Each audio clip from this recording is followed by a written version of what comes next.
తండ్రి శవం పక్కన పెట్టుకుని కుర్చీ కోసం సంతకాలు పెట్టించుకోవడం తెలుసు. బాబాయిని వాళ్లే కొట్టెలపోటు చేసి నారావారి చరిత్రని చెప్పడం తెలుసు. తల్లిని చెల్లిని ఏ విధంగా న్యాయం చేశాడో, మహిళలను ఎలా విధంగా గౌరవించారో మనందరికీ తెలుసు.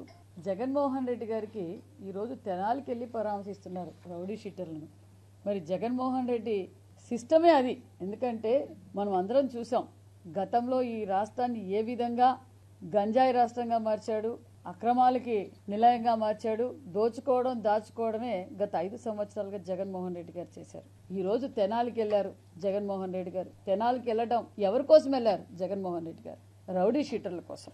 మరి ఆ రోజు 5 సంవత్సరాల్లో దళితుల పైన సుమారుగా 11,500 మంది అక్రమ కేసులు పెట్టారు. దళిత మహిళలపై అత్యాచారాలు జరిగాయి. డాక్టర్ సుధాకర్ పైన ఏ విధంగా అరెస్ట్ చేశారో తెలుసు.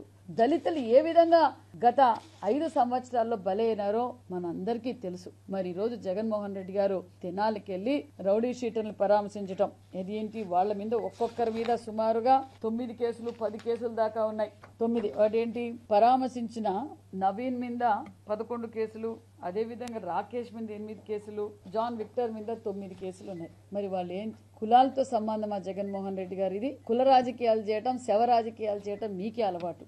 మరి వీళ్ళు చేసింది ఏంటి? ఒక దళిత కానిస్టేబుల్, అక్కడ కూడా దళిత కానిస్టేబుల్ అనే విషయం మర్చిపోతున్నారు మీరు. దళిత కానిస్టేబుల్ మీదనే వాళ్ళు దాడులు చేశారు. మరి అలాంటి వాళ్ళని దగ్గరికి వెళ్ళి మీరు రాజకీయాలు చేస్తున్నారంటే నిజంగా ఎంత దిగజారిపోయిన రాజకీయాలు చేస్తున్నారు, ఎంత మీ ఉనికి కాపాడుకునే కోసం మీరు రాజకీయాలు చేస్తున్నారో అందరికీ అర్థం అయిపోయింది. మీరు అక్కడికి వెళ్ళి ఏం మాట్లాడుతున్నారు? చంద్రబాబు నాయుడు గారిని ఈడ్చికొట్టాల. ఖబర్దార్ జగన్మోహన్ రెడ్డి గారు. చంద్రబాబు నాయుడు గారు నీతి నిజాయితీకి ఆయన ఒక నిదర్శనం అన్న విషయం మీకు అర్థమైపోయింది. మీరు ఏదైతే చంద్రబాబు నాయుడు గారి మీద అక్రమ కేసు పెట్టినప్పుడు ప్రపంచమంతా చంద్రబాబు నాయుడు గారు అంటే ఏంటో మీరు ప్రపంచ స్థాయిలో మీకు తెలిసింది. మళ్ళా ఈ రోజు చంద్రబాబు నాయుడు గారి గురించి మాట్లాడే అర్హతే మీకు లేదు. మరి అంతేకాకుండా మీరు ఈ రోజు దళితుల గురించి మాట్లాడుతున్నారు. దళితులకు ఇస్తున్న సంక్షేమ పథకాలు మీరు ఏ విధంగా రద్దు చేశారో తెలుసు. మరి రాజ్యాంగ నిర్మాత అంబేద్కర్ గారినే మీరు విమర్శించారన్న విషయం మీరు మర్చిపోయారు. అంతేకాకుండా మరి ఎస్సీ సప్లాన్ ఏం చేశారో, మీరు ఏ విధంగా నిధులు మళ్ళీ ఇచ్చారో మీకు తెలీదా? చూసారు కదండి. మరి ఈ వీడియో కనుక మీకు నచ్చినట్లయితే ఒక లైక్ కొట్టేసి మీ అభిప్రాయాన్ని కూడా కామెంట్ బాక్స్ లో తెలియజేస్తూ ఇలాంటి ఇంట్రెస్టింగ్ అప్డేట్స్ కోసం మా ఛానల్ ని సబ్స్క్రైబ్ చేసుకోండి.